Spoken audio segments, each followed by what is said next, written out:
Сәлем баршаңызға. Бүгін сіздермен өте дәмді болып шығатын ерекше блиниларды бірге дайындайтын боламыз.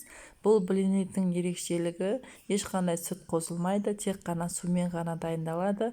Видеоны соңына дейін тамашалаңыздар. Ең алдымен 2 жұмыртқамызды ыдысымызға жарып, жақсылап араластырамыз. Үстінен қантты салып, тағы да қантымыз ерігенше жақсылап араластырамыз. Үстінен сұйық май және де бөлме температурасындағы суды құямыз. Барлығын жақсылап араластырамыз.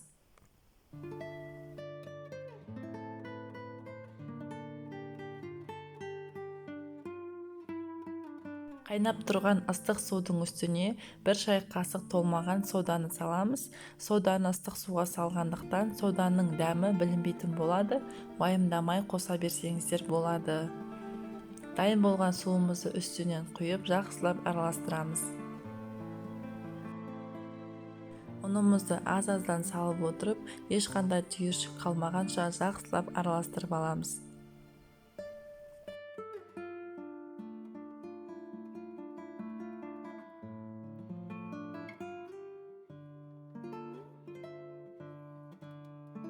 Міне бізде осындай қою қамыр шығуы тиіс. Енді осыны қызып тұрған сковородкеге аз мөлшерде майымызды жағып, жұқа қылып құйып, блинниларымызды пісіріп алатын боламыз.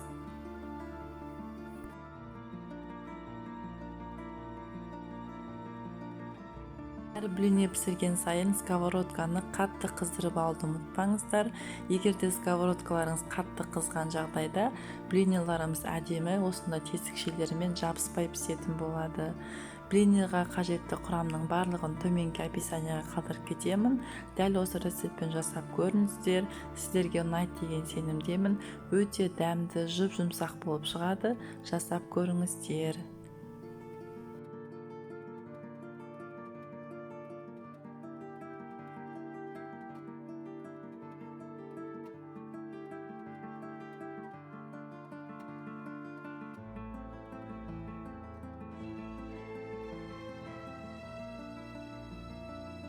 Осымен біздің дәмді блинниларымыз дайын болды.